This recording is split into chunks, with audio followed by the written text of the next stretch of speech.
Ofereço todo a vós, e em prova da minha devoção para convosco, eu vos consagro nessa noite os meus olhos, os meus ouvidos, a minha boca, o meu coração, inteiramente todo o meu ser, porque assim sou vosso, ó incomparável Mãe, guardai-me e defendei-me como coisa e propriedade vossa. Amém. Pelo sinal da Santa Cruz, livrai-nos, Senhor nosso Deus, dos nossos inimigos, em nome do Pai, do Filho e do Espírito Santo. Amém. É uma alegria estarmos juntos nessa noite de hoje, falando sobre as coisas de Deus. E hoje, de modo muito especial, nós vamos falar sobre a confiança plena. Confiança plena. Dentro da comunidade Graça, Misericórdia e Paz, nós temos 9 princípios, e um deles é a confiança plena. Cada um desses princípios é sustentado por 6 pilares, como se fosse uma mesa com 6 pés que sustentam cada um desses nossos princípios. E hoje nós vamos falar sobre a confiança plena, porque a leitura que nos foi proposta para essa noite de hoje, a leitura é de Lucas, você pode ir pegando sua Bíblia, Lucas capítulo 12. E para que nós possamos falar sobre esse princípio, e se você quiser conhecer outros princípios da comunidade, conhecer o carisma da comunidade Graça, Misericórdia e Paz, você pode pesquisar lá no YouTube, né? O canal da comunidade é GMP Graça, Misericórdia e Paz. GMP Graça, Misericórdia e Paz. Mas hoje nós vamos falar desse princípio tão importante para a nossa comunidade, que é confiança. E não é confiança pela metade, não, é confiança plena. E o que nós podemos meditar sobre confiança plena? Primeiro eu quero convidar você a segurar nas mãos daquela grande santa, Santa Faustina, que durante esse mês, no dia 5 de outubro, nós comemorávamos a festa de Santa Faustina. Porque se você pegar o diário de Santa Faustina, pode pegar em mãos também, se você tem o diário de Santa Faustina, a misericórdia divina na minha alma é um grande tratado sobre a misericórdia, mas também é um grande tratado sobre a confiança que nós temos que ter na misericórdia de Deus. Confiança que nós temos que ter na misericórdia de Deus. Então nós vamos hoje segurar nas mãos de Santa Faustina, porque não é fácil compreender a confiança plena, principalmente porque ela precisa ser plena. Então nós vamos segurar nas mãos de Santa Faustina e pedir que Santa Faustina nos oriente, nos conduza como apóstola da misericórdia, que ela possa hoje nos ensinar a viver a confiança plena na misericórdia de Jesus. Santa Faustina, rogai por nós. A palavra de Lucas, capítulo 12, inicia no versículo 1 dizendo assim: neste interim, havendo a multidão afluído aos milhares, a ponto de se esmagarem uns aos outros. Esse é o início do versículo número 1. Estando diante de Jesus uma multidão aos milhares, a ponto de se esmagarem uns aos outros. Meus irmãos, quantas vezes são aos milhares que seguem Jesus? Mas já nesse começo de grupo de oração nós precisamos entender como será que esses milhares seguem Jesus? Como será que esses milhares seguem Jesus? Será que ainda hoje milhares de pessoas seguem Jesus? E se são milhares, como está sendo o seguimento de Jesus? Existe o venerável Dom Henrique Soares. Dom Henrique Soares, ele dizia que nós podemos apresentar e ter 3 visões de Jesus que são aceitas, mas que são incompletas. É preciso ter a 4ª visão, a 4ª dimensão de quem é Jesus. Dom Henrique Soares dizia: talvez uma multidão de pessoas sigam Jesus pelos seus milagres, sigam Jesus porque olham o universo e dizem: olha que cosmo, que organização, nós não vivemos no caos, nós vivemos o cosmo. É a visão que ele chamava de cosmológica. O nome é o menos importante. O que importa é que existe milhares de pessoas que seguem Jesus pelos seus milagres. Que olham para o universo e digam, olha que universo tão organizado. Um dia eu estava num encontro, participava de um encontro, um curso de extensão sobre vida extraterrestre. E aí o professor falava sobre o universo, que só dentro da Via Láctea existe mais de 400 bilhões de planetas, que foi encontrado já vida em camadas muito profundas da Antártica. Então que havia matematicamente uma grande probabilidade de ter vida extraterrestre. Terminou o curso, fiz a síntese aqui. E aí o professor que estava do meu lado, que tinha sido meu professor no ensino médio e que fazia estudos a respeito de vida extraterrestre inteligente, perguntou para o professor: mas o senhor não vai falar sobre vida extraterrestre inteligente? E o professor disse assim: se vocês acreditassem em Deus, poderíamos dizer que a vida inteligente na Terra é um grande milagre. É difícil esse milagre acontecer num outro planeta em termos de probabilidade. Porque existiria uma série de fenômenos, foi preciso uma série de fenômenos para que a nossa vida inteligente estivesse na Terra. Que bonito isso, né? Aquele professor dizia que se nós olhássemos para tudo que foi preciso ter para que nós tivéssemos vida inteligente na Terra, a probabilidade era de 0,0000000. E aí ele botou um número lá, muito louco, muito reduzido. É mais fácil acontecer um milagre da doença mais terrível que possa existir, alguém sair da doença mais difícil, do que existir vida extraterrestre inteligente, disse aquele professor. Foi nós termos inteligência, isso é extraordinário, é o extraordinário, é o milagre de Deus. Nós poderíamos olhar para o universo e dizer, Deus existe. Nós vivemos o cosmos. Mas isso não bastaria, meus irmãos. Isso não bastaria. Isso, vai dizer Dom Henrique Soares, não se sustenta. E por que não se sustenta? Porque às vezes os nossos olhos são tão cegos que nós somos incapazes de ver os milagres, as maravilhas de Deus. Às vezes a gente só vê o caos. A gente olha e tem momentos na nossa vida que a gente só vê o caos. Então, essa visão de ver e encontrar Deus pelos seus milagres, apenas pela sua organização, pelo universo maravilhoso que tem, não se sustenta. Dom Henrique diria, alguns vão dizer numa visão que nós podemos experimentar Deus numa visão antropológica. Deus é a resposta para todas as nossas dúvidas. Que bonito. Eu tenho dúvidas e Jesus pode responder todas as minhas dúvidas.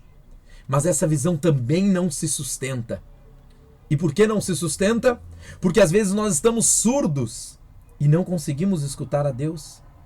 E quando nós não escutarmos a Deus, se nós sustentamos a nossa fé, porque Deus é a resposta para as nossas dificuldades, a gente vai ficar descrente. E tem uma terceira visão que Dom Henrique Soares chamou de humanista, que é, mesmo se eu não ver as maravilhas de Deus, mesmo se eu não ouvir as respostas que Deus pode me dar, mas eu posso sentir, Ele me sacia, Ele sacia a minha alma. Mas isso ainda não é suficiente. Essa visão de que Deus é um Deus que é capaz de me saciar não é suficiente, porque vai dizer São João da Cruz que nós podemos passar por aquilo que ele passou, por aquilo que Santa Faustina passaram e tantos outros santos passaram, que é as noites escuras, as noites difíceis, onde nós por vezes não nos sentimos saciados. Então o que sustenta? O que é capaz de fazer com que as pessoas sintam Jesus? Permanentemente, o que faz é reconhecer Jesus como o único Senhor e Salvador da nossa vida. Jesus é o único Senhor e Salvador. Mesmo quando você não vê os milagres, mesmo quando você não ouve as respostas de Deus, mesmo quando você parece que não sente saciado por Deus, mesmo assim Deus continua sendo o único Senhor e o único Salvador. Me lembro de João capítulo 6, quando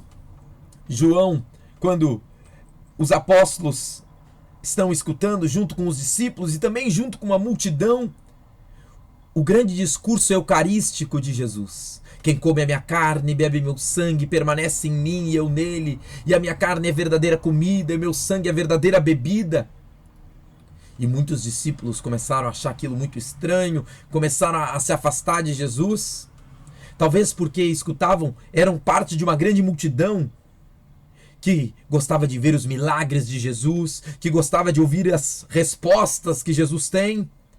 Uma grande multidão que talvez se sentia saciada por Jesus, mas quando Jesus começou a anunciar uma doutrina mais difícil, que ele mesmo ia se dar como carne, com o seu sangue para cada um de nós, alguns discípulos disseram, não, isso é muito forte, essas palavras são muito duras. João capítulo 6, versículo 60. E Jesus volta-se para os apóstolos e pergunta, e vós também vão me abandonar? E Pedro diz, Senhor, a quem iremos, Senhor? Só tu tens palavras de vida eterna. Esta palavra de Pedro é a palavra que precisa nos sustentar a nossa fé. Mesmo quando nós não vemos, mesmo quando nós não ouvimos, mesmo quando não nos sentimos saciados, de dizer para Jesus, Senhor, a quem iremos? Só tu tens palavras de vida eterna. Tu és o único Senhor, tu és o único Salvador. A quem iremos, Senhor? Então, quando olhei para esta palavra de Lucas, capítulo 12, versículo 1, que existia uma multidão a milhares, a ponto de se esmagarem, no meu coração perguntava, e essa multidão? E esses milhares de pessoas que dizem seguir Jesus? Seguem Jesus por aquilo que ele faz, e nós podemos ver, por aquilo que ele nos responde, porque nós somos nele saciados, ou porque verdadeiramente Jesus é meu único Senhor e Salvador. Mesmo se eu passar por noites escuras, como São João da Cruz falava, Jesus é meu único Senhor e meu único Salvador. Este é o versículo número 1. Mas depois continua dizendo assim, que Jesus olhou para os discípulos, ele falou primeiro para os discípulos e disse, acautelai-vos do fermento, isto é, da hipocrisia dos fariseus. Acautelai-vos do fermento, isto é, da hipocrisia dos fariseus. Meus irmãos, que fermento é esse? Que hipocrisia é essa que também quer impedir que eu e você sejamos santos? Que quer impedir que nós possamos fazer uma experiência de abandono e de confiança a Jesus. Vamos pegar agora, estávamos segurando nas mãos de Dom Henrique Soares, venerável Dom Henrique Soares, bispo do Brasil. Agora vamos pegar na mão do Papa. Papa Francisco escreveu essa exortação, que eu convido a todos a lerem. Maravilhosa. A exortação do Papa Francisco, que diz o seguinte: sobre o caminho à santidade no mundo atual. Caminho de santidade no mundo atual. E o Papa Francisco, a partir do número 35, ele diz que tem dois inimigos sutis da santidade. Ou seja, aquilo que é pequenininho, como um fermento, mas que quer nos afastar da santidade. O Papa Francisco, no número 36, ele diz, não precisa saber o nome, memorizar o nome desses inimigos sutis, mas é importante se afastar deles. O primeiro inimigo sutil que aparecem por aí espalhado nas universidades, espalhado em cursos de formação, espalhados até mesmo dentro da igreja, quem vai dizer isso é o Papa Francisco, não sou eu, reclama para ele, é o gnosticismo. E o Papa Francisco diz assim: a graça, graças a Deus, número 37 desse documento, ao longo da história da igreja ficou bem claro que aquilo que mede a perfeição das pessoas é o seu grau de caridade, e não a quantidade de dados e conhecimentos que possam acumular. A santidade é medida não pelo doutorado, pelo mestrado em teologia ou filosofia que você fez, mas pelo grau de caridade. Pelo grau de caridade. Os gnósticos, diz o Papa, confusos neste ponto, julgam os outros segundo conseguem ou não compreender a profundidade de certas doutrinas. Eles fecham-se em si mesmo, meus irmãos, para compreender o mundo a partir de si mesmo. E o Papa então diz: isso é um dos inimigos sutis da igreja. Mas olhem o que o Papa diz. Mas atenção, número 39. Não estou referindo-me aos racionalistas inimigos da fé cristã. Isso pode acontecer dentro da igreja, tanto nos leigos das paróquias como naqueles que ensinam filosofia ou teologia em centros de formação. Com efeito, também é típico dos gnósticos crer que eles, com as suas explicações, podem tornar perfeitamente compreensível toda a fé e todo o evangelho. Absolutizam as suas teorias e obrigam os outros a submeter-se aos raciocínios que eles usam.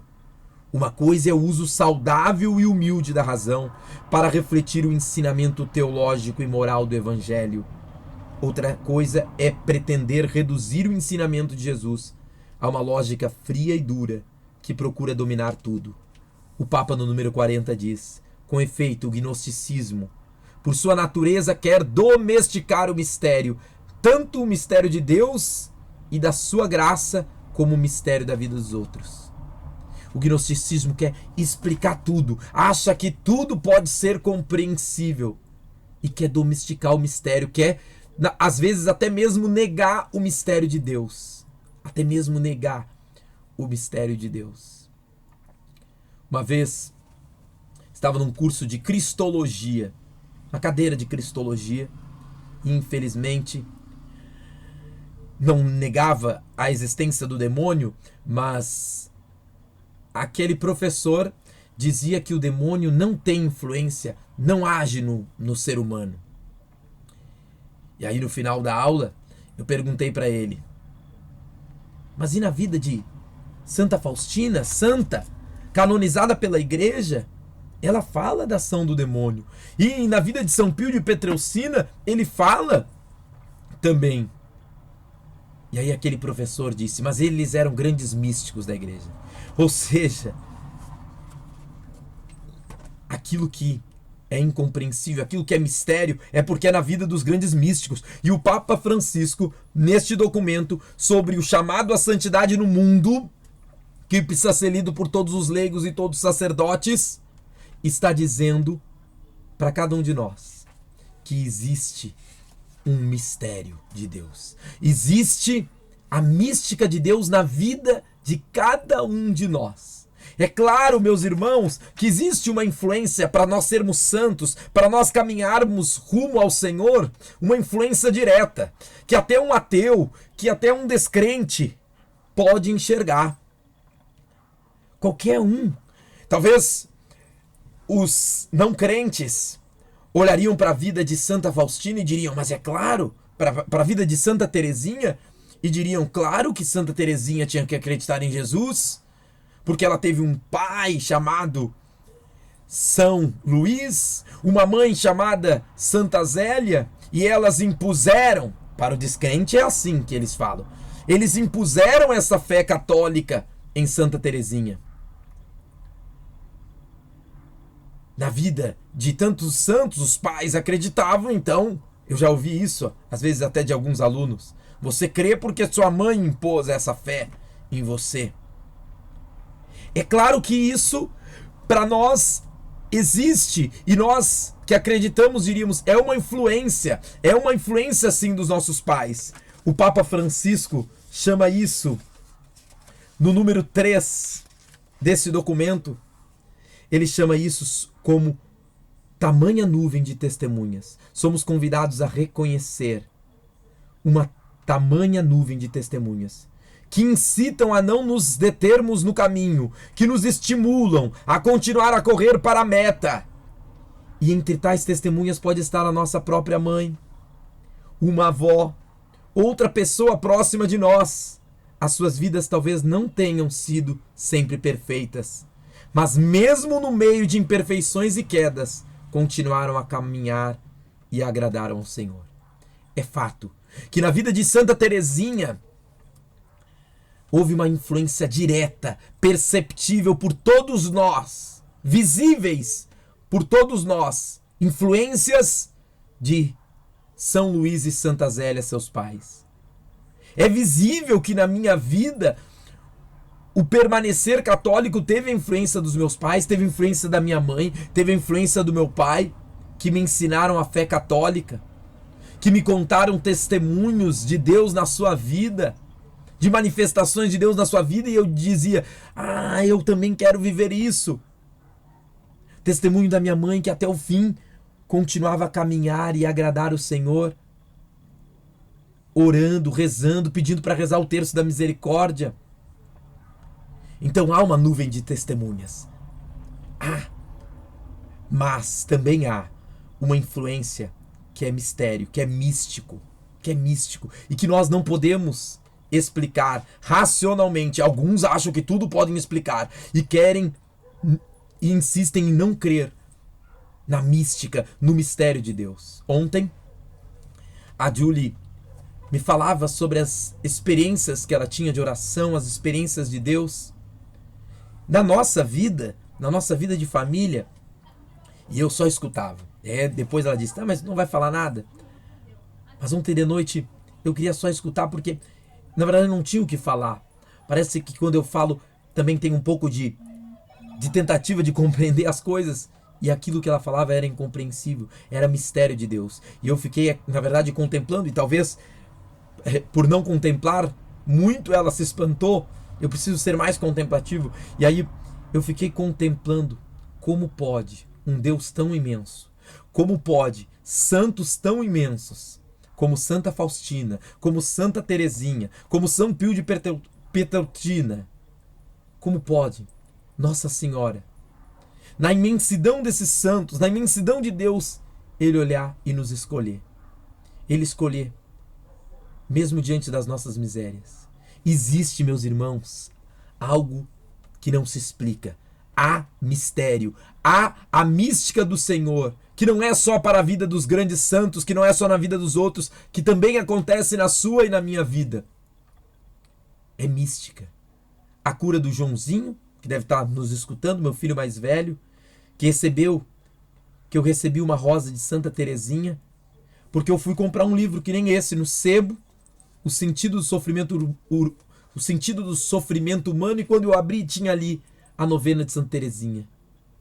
E naquele mesmo dia, eu recebi uma rosa de chocolate de Dia dos Professores, de noite, e proclamei que meu filho, depois de 2 ou 3 tratamentos, e a otite não passava, ele ia ter que fazer uma microcirurgia, agora tinha sido curado.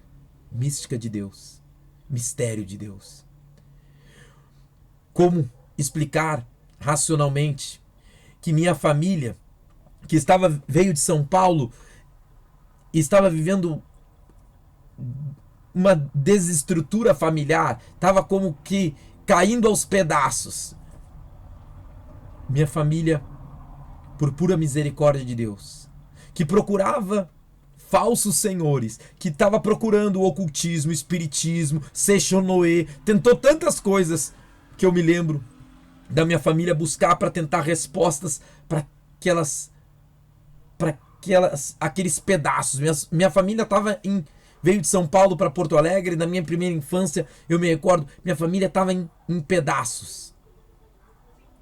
Mas por pura misericórdia de Deus, por mistério de Deus, porque Ele quis nos escolher como família, e Ele pode também querer estar escolhendo você.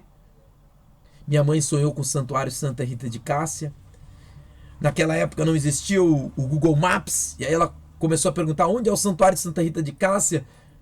Nós que somos aqui do bairro Jardim Vila Nova, zona sul de Porto Alegre, mas não conhecíamos o santuário. E aí disseram, lá no Guarujá, também a zona sul de Porto Alegre. E aí deram as explicações, era igual do sonho. E a partir dali, os pedacinhos da minha família foram sendo reconstruídos. Meus pais começaram a dar palestra na pastoral do batismo.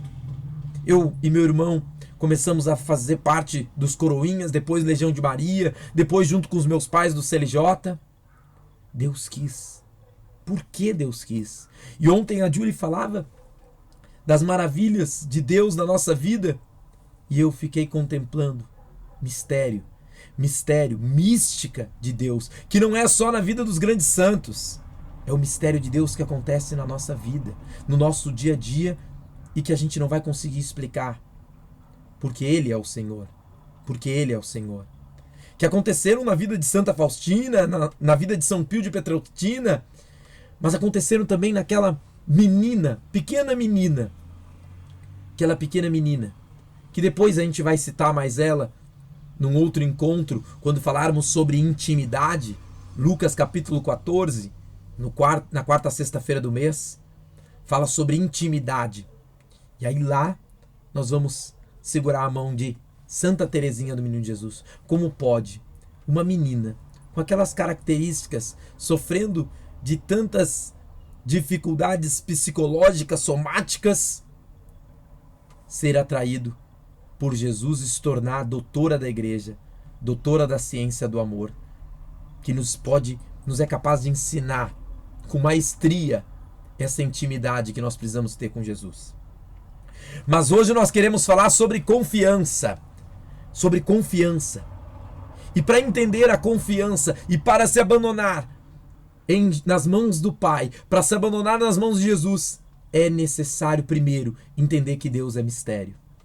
Se você pegar, meu irmão, Lucas capítulo 12, versículo 2, desculpem.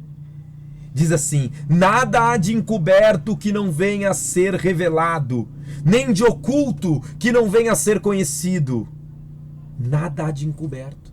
E se nada há de encoberto que não venha a ser revelado, é porque existe coisas encobertas, coisas que nós não vamos conseguir compreender, mas que nós temos que aceitar e oferecer a Deus. Tem coisas que a gente não entende. Então, meus irmãos, quero convidar você a primeiro entender isso. Primeiro entender, com base no Diário de Santa Faustina, que nós vamos pegar em mãos agora, que é quase um tratado sobre a confiança, entender que confiar não pode ser a partir do nosso entendimento e do nosso esforço. A confiança em Deus não é a partir apenas do entendimento. Nós não podemos confiar só porque entendemos ou só porque nos esforçamos a compreender. O Papa Francisco, depois, no número 48, se eu não me engano, desse mesmo documento que eu falei para vocês, sobre o chamado à santidade no mundo, ele continua, ele diz assim: o gnosticismo deu lugar a outra heresia antiga, porque heresia é tudo antigo. É Deus que faz nova todas as coisas. É o Espírito Santo que faz novas todas as coisas. O pecado, a heresia, é tudo antigo. É tudo querer voltar a uma vida velha. Ah, mas eu já ouvi falar de uma heresia nova. Nova era. Não, nova era não tem nada de novo. É uma volta à vida velha, ao ocultismo, a outras coisas que eu e minha família vivíamos lá na minha primeira infância. Não tem nada de novo. Nada de novo. O gnosticismo deu lugar a outra heresia antiga, que está presente também hoje. O pelagianismo. Não precisa memorizar essas palavras difíceis. Vamos deixar para o Papa e para os grandes teólogos. Mas o importante é não cair nesse segundo inimigo sutil, nesse fermento que diz a palavra. Não, cuidado com o fermento dos fariseus. Olha, nós hoje temos os novos fariseus que nos atrapalham na vida de santidade. Com efeito, o poder que os gnósticos atribuíam à inteligência, alguns começaram a atribuí-lo à vontade humana, ao esforço pessoal. Já não era a inteligência que ocupava o lugar do mistério e da graça, diz nosso amado Papa Francisco. Não é a inteligência que ocupa o lugar do mistério e da graça, mas a vontade. Esquecia-se de que a escolha de Deus não depende da vontade ou esforço do ser humano, mas somente de Deus, que usa de misericórdia e que Ele nos amou primeiro. Quem nos amou primeiro é Deus. Quem nos escolheu é Deus. Por que nós estamos aqui participando desse grupo de oração? Porque cremos que quem tomou a iniciativa foi o Senhor. Ele que veio primeiro com a sua graça. E nós só aceitamos. E nós só aceitamos a graça do Senhor, que nos fez experimentar tamanha misericórdia e encher o nosso coração de paz, mesmo quando nós não vemos, mesmo quando nós não ouvimos, mesmo quando nós não somos saciados. Se nós reconhecemos que Jesus é o nosso único Senhor e Salvador, mesmo na tribulação, o nosso coração permanece em paz. Isso é confiança. Essa é a confiança. No número 57 do Diário de Santa Faustina, diz assim: ó Deus, vamos rezar com Santa Faustina. Número 57. Quanto mais vos conheço, tanto menos vos consigo entender. Olha Santa Faustina, apóstola da misericórdia. Quanto mais vos conheço, menos consigo entender. Mas essa mesma incompreensão dai-me a conhecer como sois grande, ó Deus. E essa impossibilidade de vos compreender inflama meu coração com uma nova chama por vós, ó Senhor. Depois, mais adiante, ela diz: o sofrimento, as contrariedades, as humilhações, os insucessos, os maus juízos que sou vítima, não passam de gravetos, que mais ainda acendem o meu amor por vós, ó Jesus.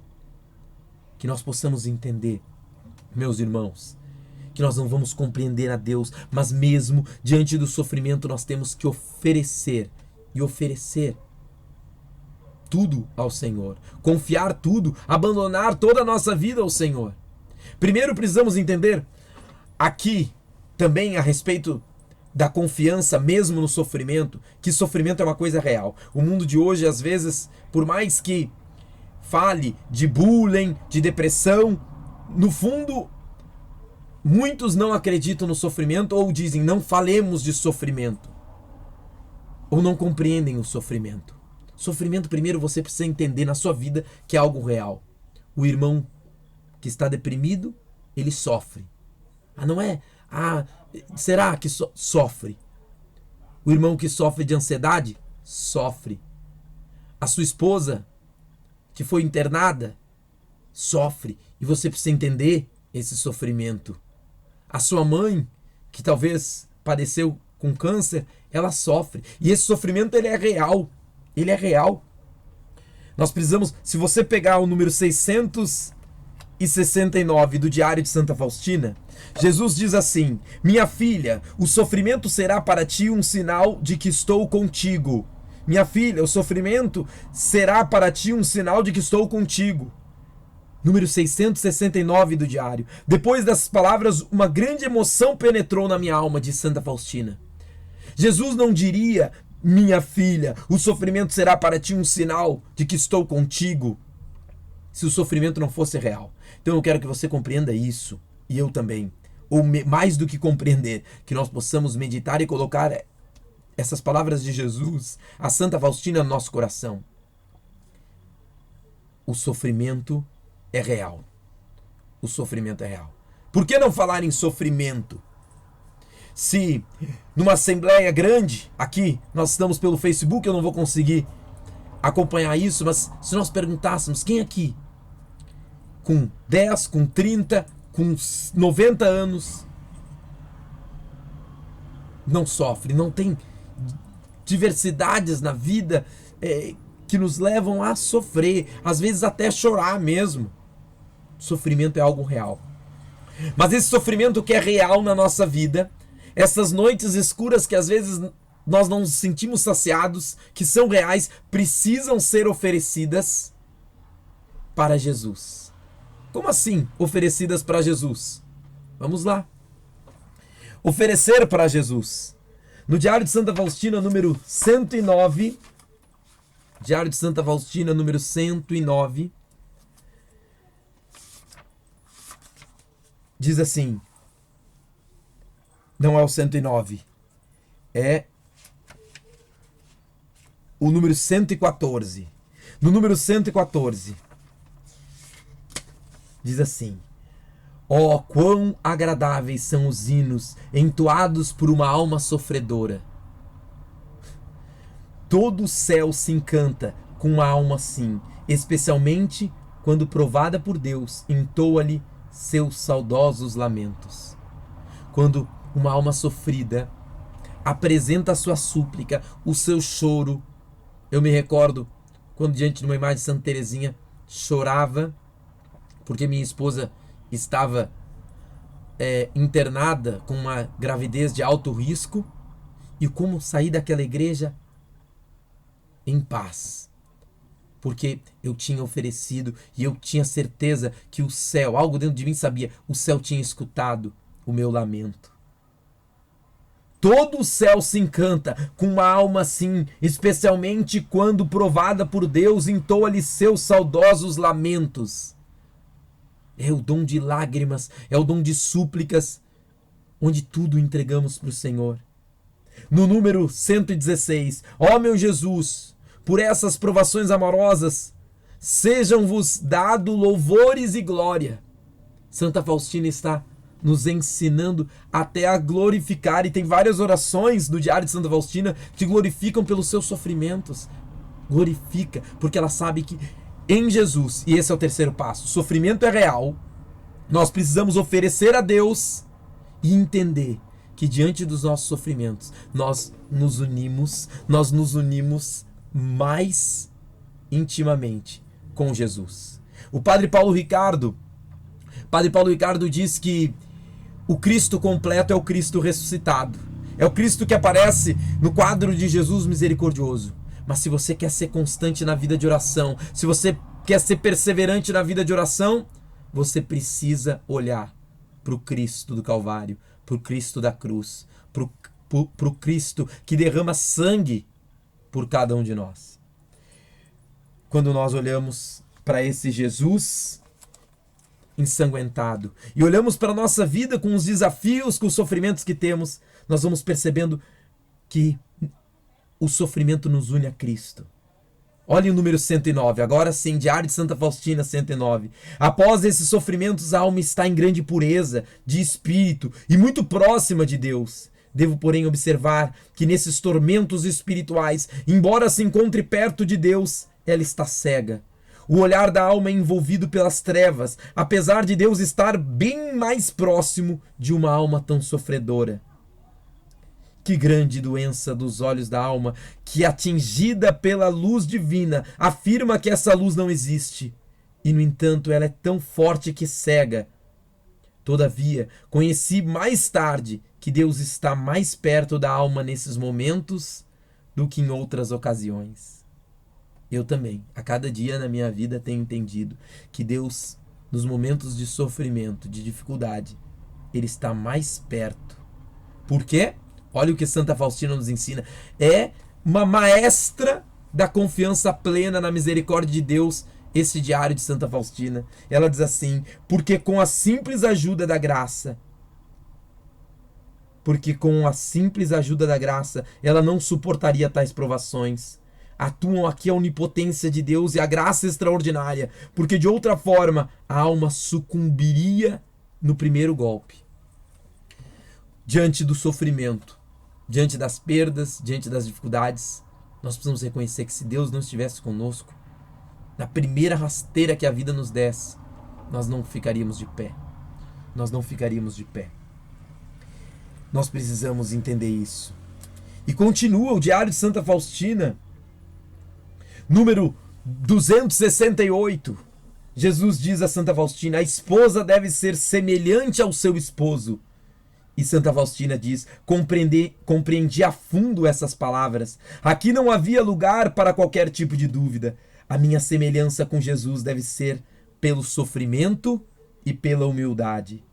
Olha o que fez de mim, Jesus continua, olha o que fez de mim o amor pelas almas humanas, minha filha.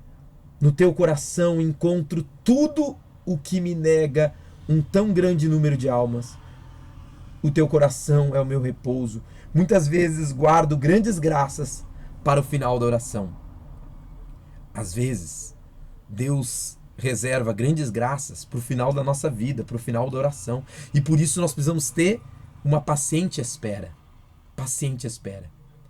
Vamos agora, antes do final, entender que a maneira que Deus quer que nós, membros da comunidade Graça, Misericórdia e Paz, possamos viver a confiança plena é através de 6 sustentos, 6 pilares. Uma bem-aventurança. Jesus nos diz: bem-aventurados os pobres no espírito. O que é viver a pobreza no espírito? Diz a Bíblia de Jerusalém. Diz a Bíblia de Jerusalém que viver a pobreza do espírito é viver a infância espiritual. No número 333, é fácil memorizar. Número 333 do diário, 333, diz: na prática, essa infância espiritual se manifesta da seguinte maneira: a criança não se preocupa nem com o passado, nem com o futuro, mas aproveita o momento presente. Isso é viver a infância espiritual. É não se preocupar com o passado e nem com o futuro. É viver o momento presente. Bem-aventurados os pobres no espírito. Há uma arma de Efésios capítulo 6 que sustenta a confiança plena. E esta arma se chama fé. O escudo da fé, que nos defende. Lembra do escudo do Capitão América? Defende contra os dardos do inimigo. Efésios capítulo 6 diz: os dardos envenenados do inimigo. Mas também é o escudo da fé que vai nos avançando, vai nos fazendo avançar diante do inimigo. O escudo da fé é a arma para que você tenha confiança plena no Senhor. Virtude, humildade. Virtude, humildade.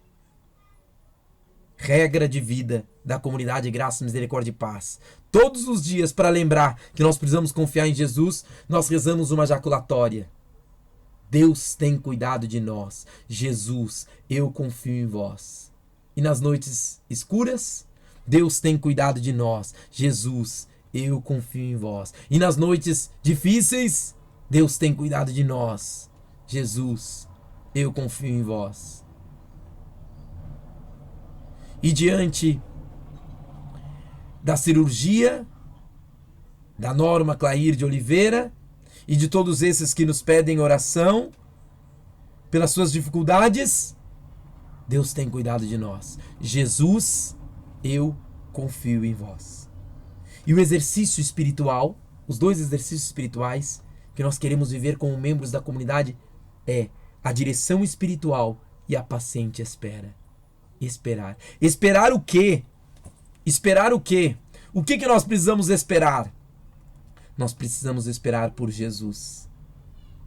Jesus vai nos dizer no versículo 4 de Lucas capítulo 12, versículo 4: não tenhais medo dos que matam o corpo e depois disso nada mais podem fazer. É bem claro. É bem claro. Ou seja, nós não podemos viver apegados a isso daqui, porque tudo isso vai passar. O de 10, o de 30 e o de 90 anos. Precisa guardar toda a sua esperança no céu. Colocar todo o seu coração pelo desejo do céu. E aí, não tem passado, não tem futuro que nos preocupe. Porque nós queremos o céu. Paciente espera é não esperar qualquer coisa. Não esperar lá uma cura pelo Seixonoe, que na minha primeira infância a gente chegou a visitar. A cura pelo ocultismo. Não! Mas a verdadeira cura que vai se realizar quando nós formos recebidos por Deus na eternidade, no reino dos céus. Tudo isso pode parecer muito infantil para os racionalistas, para os gnósticos, mas eu quero convidar você a esse abandono, a essa confiança plena, porque se você olhar bem, você encontra a mística de Deus, o mistério de Deus, o inexplicável de Deus, o oculto de Deus que vai ser revelado, o escondido que vai ser revelado na vida de você. Se nós voltarmos rapidamente para essa exortação do Papa, no número 8, ele diz assim, ele usa um trecho de Santa Teresa Benedita da Cruz. Ela diz, na noite mais escura, eu não podia terminar sem citar, isso é importantíssimo, número 8 dessa exortação do Papa.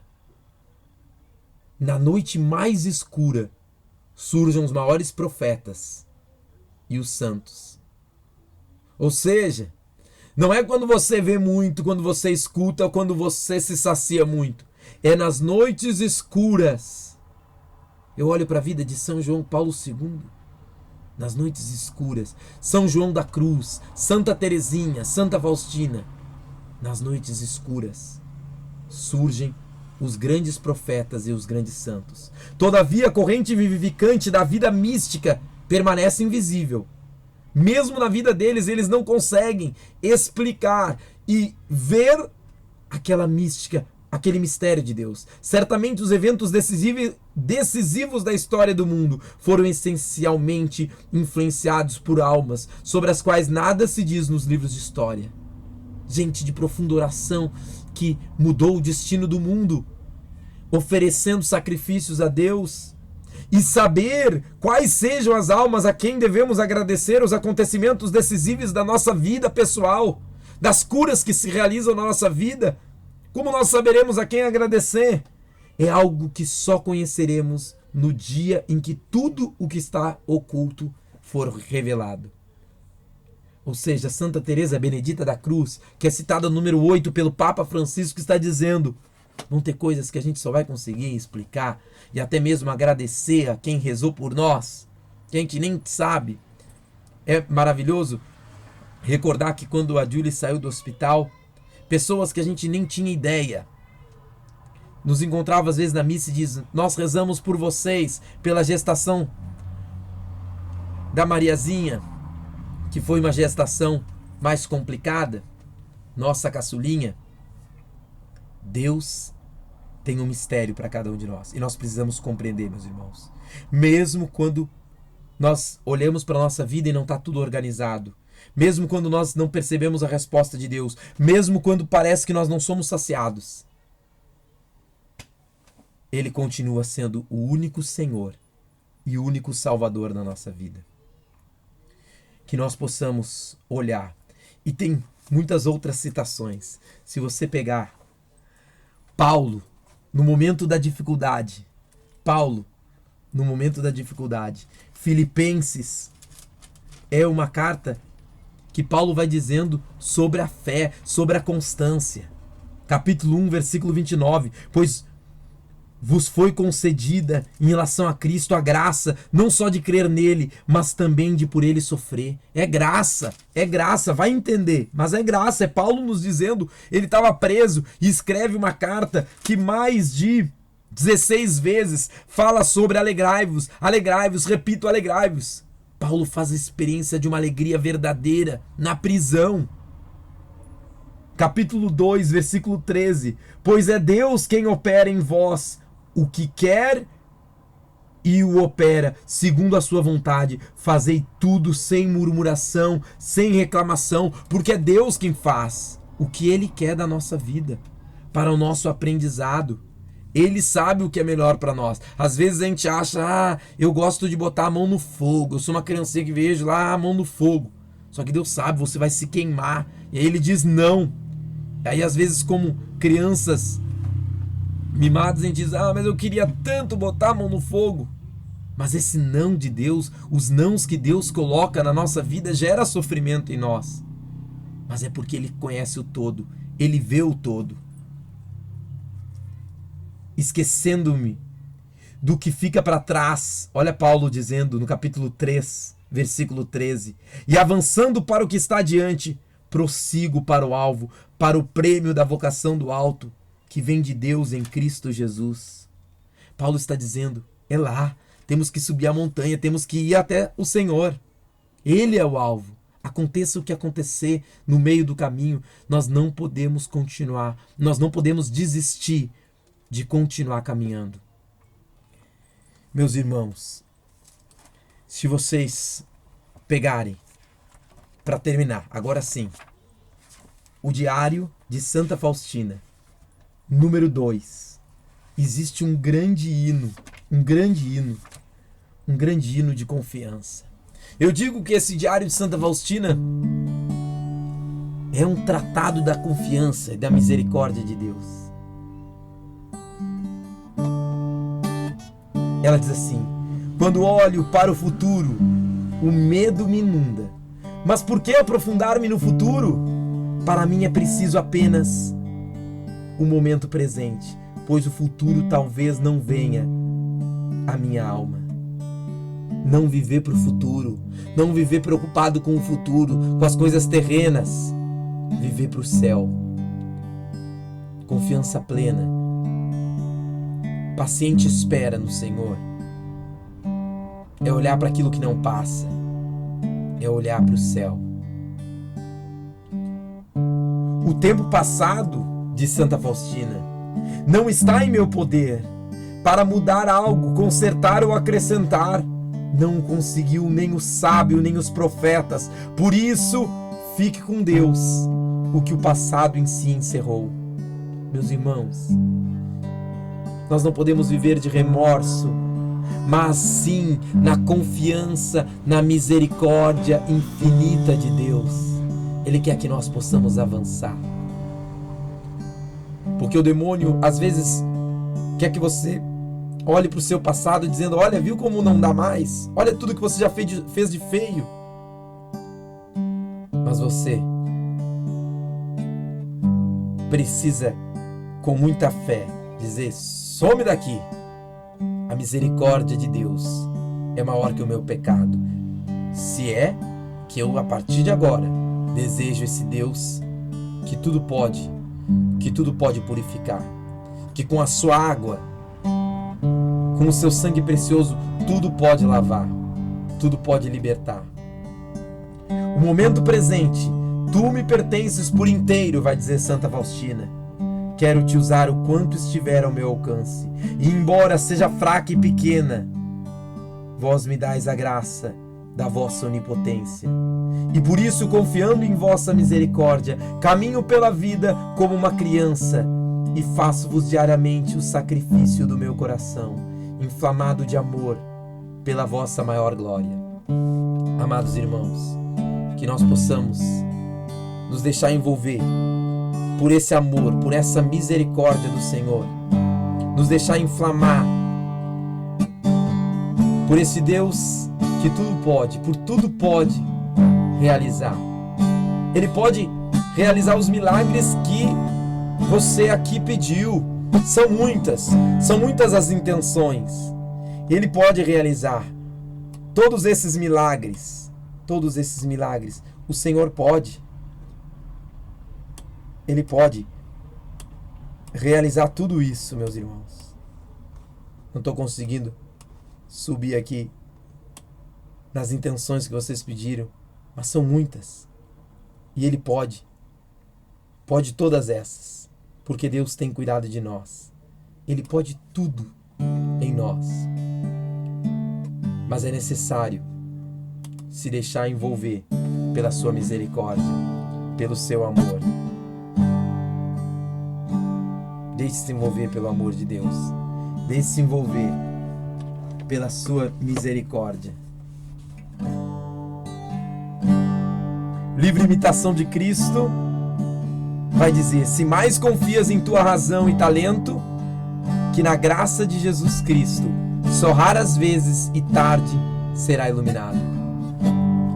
Que nós possamos confiar na graça do do Senhor, que não passa, que é perene na vida da igreja. O Pentecostes que é perene na vida da igreja. Mesmo quando nós não vemos, mesmo quando nós não ouvimos, mesmo quando não sentimos, o Senhor está do nosso lado.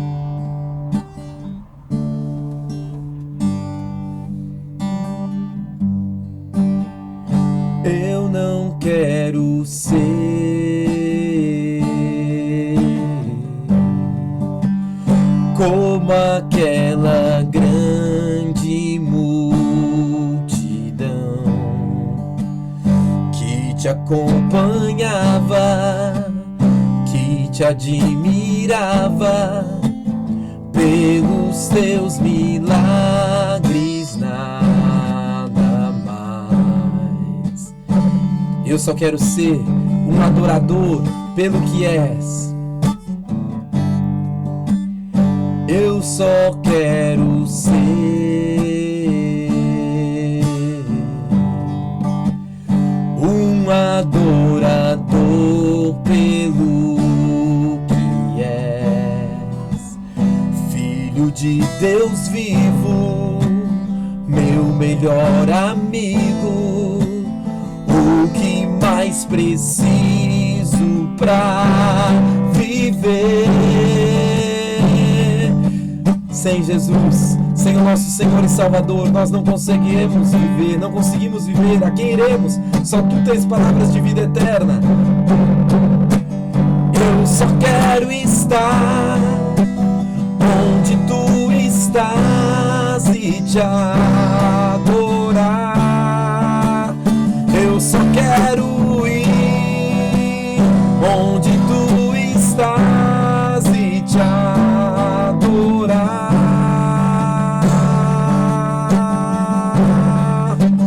Eu só quero estar onde tu estás e te adorar.